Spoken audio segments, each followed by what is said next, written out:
Sasa mke wangu, kama nilivyokusha kukwambia, wiki ijayo ndo tunasafiri na kwenda Marekani. Okay. Kama nilivyokuambia kule kila kitu nimesha arrange. Kuna nyumba, kuna magari, na tukienda kule huko sisi haturudi tena. Sio, unaelewa? Mbona ufurahi? Wewe. Hasa nachojaribu kupendekeza hizi mali zinazobaki hapa nchini. Huyu mdogo wangu Paswe, huyu mwezi mchanga ingia zinatoka.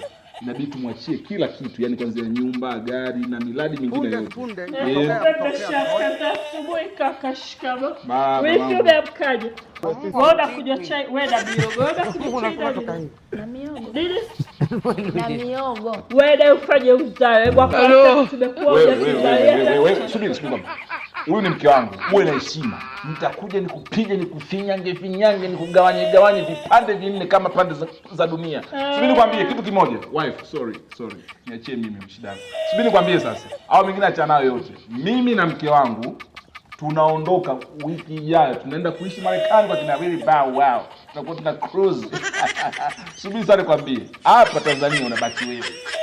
Umeona hii nyumba, TV na kila kitu vyote tunakuachia wewe, hapa ndo tutakuwa vya kwako.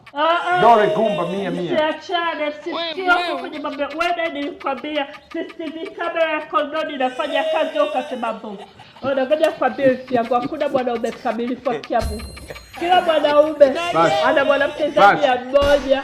Kwa hiyo ulipokuwa unasafiri ndio wanawake unasema unaona kwenye CCTV kamera ndio, lakini sio kama alikuwa anapenda. Wewe siko anakwambia na nao gesti usibalizane nyumbani. Wewe utakuwa tondola, nitauza kila kitu nitauza.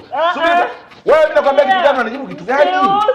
Siuze msigane mali unajatuzalia chana naye sikia. Ona. Nisikize vizuri kaka, sawa? Dakika kaka.